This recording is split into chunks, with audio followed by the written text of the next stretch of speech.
Hi అండి. నమస్తే. Welcome back to our channel. నేను మీ కామాక్షి.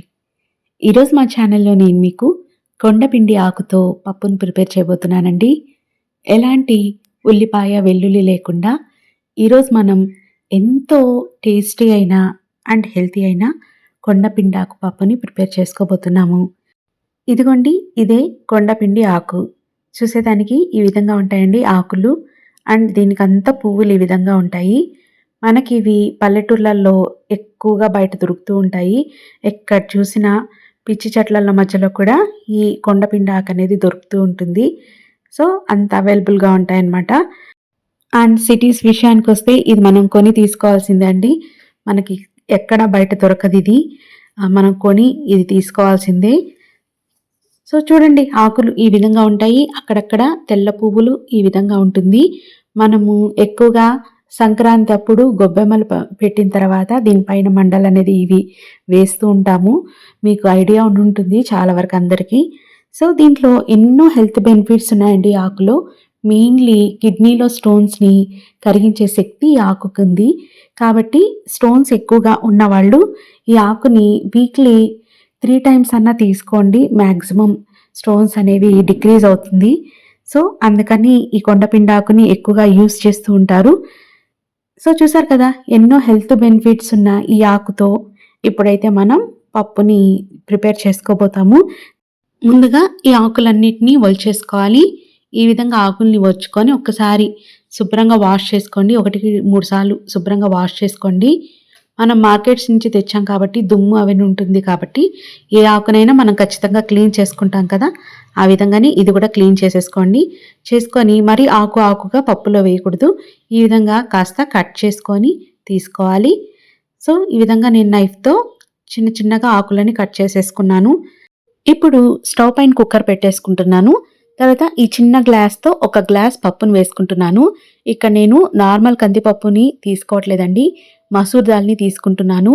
ఈ మసూర్ దాల్‌ని యూజ్ చేయడం వల్ల ఏంటంటే డైజెషన్ ప్రాబ్లమ్ ఉన్న వాళ్ళకి ఈజీగా డైజెషన్ అనేది అవుతుందనమాట. అండ్ కిడ్నీలో స్టోన్స్ ఉన్న వాళ్ళకి ఎక్కువగా డైజెషన్ అనేది కాదు. అలాంటి వాళ్ళు రెగ్యులర్‌గా యూజ్ చేసుకునే తూర్ దాల్ కాకుండా ఆ ప్లేస్‌లో మీరు దీన్ని మసూర్ దాల్‌ని ప్రిఫర్ చేయండి. చాలా బావుంటుంది.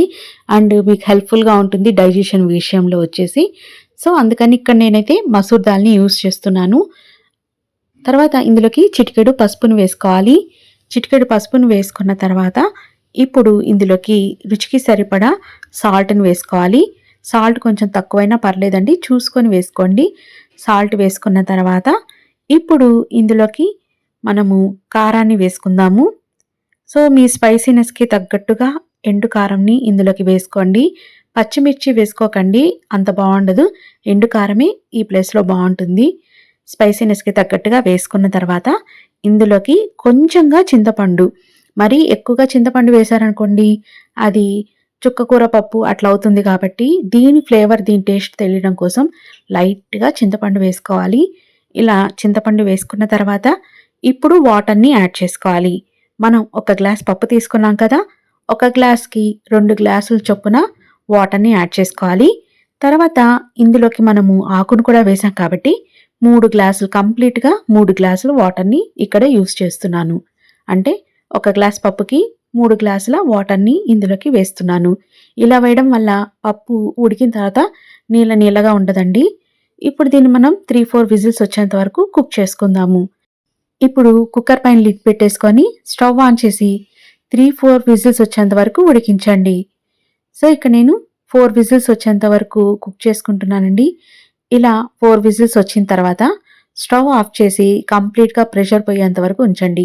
ఇది ప్రెషర్ పోయేంత లోపల మనము పోపుకు కావాల్సిన ఐటెమ్స్ ఏంటో తీసేసుకుందాం. ఆవాలు, పచ్చిశనగపప్పు, మినపగుండ్లు, జీలకర్ర, ఒక్క ఎండుమిర్చి, అదేవిధంగా కొంచెం కరివేపాకు తీసుకుంటున్నాను. తర్వాత ఇంగువ. సో, ఈ ఐటెమ్స్ అన్నీ తీసుకొని పక్కనుంచుకోండి రెడీగా. ఇప్పుడు ఇది కంప్లీట్‌గా ప్రెషర్ పోయింది కదా! మూత తీసేసుకుందామండి. చూడండి, నీళ్లు ఏమాత్రం లేకుండా పర్ఫెక్ట్‌గా కుక్ అయిపోయింది కదా! ఇప్పుడు దీన్ని మనం మ్యాష్ చేసుకుందాం. దానికోసం ఇక్కడ గరిటె తీసుకొని ఈ విధంగా కనుక మిక్స్ చేసినట్లయితే చక్కగా మ్యాష్ అయిపోతుందండి. సో, ఈ విధంగా బాగా కలిపేసుకున్న తర్వాత ఇప్పుడు ఈ పప్పుని మనం కాస్త ఉడకనివ్వాలి. ఈ విధంగా వేడికి కాస్త పప్పుని దగ్గర పడేంత వరకు ఉడకనివ్వాలి. కాస్త పప్పుని వేడి చేయాలన్నమాట. డైరెక్ట్‌గా పోపు వేసుకోకుండా పప్పుని ఈ విధంగా వేడి చేయాలి. సో, కాసేపు దీన్ని మూత పెట్టేద్దామండి దీనిపైన. అంటే జస్ట్ పైన ఈ పప్పు పైకి ఇలా చిట్లకుండా మూత పెట్టేసుకుందాం. ఇలా మూత పెట్టి దగ్గరకొచ్చేంత వరకు కాసేపు ఒక జస్ట్ 2 మినిట్స్ సరిపోతుంది. ఈ విధంగా చక్కగా వేడికి ఉడికిన తర్వాత ఇప్పుడు మీకు నచ్చిన కన్సిస్టెన్సీలో ప్రిపేర్ చేసుకోవచ్చు. కొంతమందికి ఈ పప్పుని వాటర్‌గా తినడం ఇష్టము. కొంతమందికి నార్మల్‌గా ప్రిపేర్ చేసుకోవడం ఇష్టము. కొంతమందికి మీడియంగా కొంచెం లైట్‌గా వాటర్ ఉండేటట్టుగా ప్రిపేర్ చేసుకోవడం ఇష్టం. నేనైతే కొంచెం వాటర్‌ని ఇందులోకి యాడ్ చేశాను. ఈ విధంగా ప్రిపేర్ చేస్తున్నానండి. ఇంకా జారుగా కూడా ప్రిపేర్ చేసుకుంటారు. అది మీ ఇష్టం అండి. సో, ఇలా కొంచెం వాటర్ పోసి ఉడికించిన తర్వాత పక్కకు పెట్టేసుకోండి. ఇప్పుడు మనం పోపును పెట్టుకుందాం. స్టవ్ పైన పోపు ప్యాన్ పెట్టుకొని, కొంచెం ఆయిల్ యాడ్ చేసుకొని, మనం తీసి పెట్టుకున్న ముందుగా పోపు దినుసులన్నిటిని ఇందులోకి వేసుకొని, ఇంగువను కూడా వేసుకోవాలి. ఇంగువ వేసుకుంటే మంచి టేస్ట్ ఉంటుందండి ఏ పప్పుకైనా. సో, ఇంగువను వేసుకొని, ఈ పోపు కాస్త గోల్డెన్ కలర్‌కి వచ్చేంత వరకు వేయించుకోవాలి. ఈ పప్పులన్నీ లైట్ గోల్డెన్ కలర్‌కి వచ్చిన తర్వాత, ఇప్పుడు స్టవ్ ఆఫ్ చేసేసుకొని, ఈ పోపుని మనం పప్పులోకి వేసేసుకుందాం.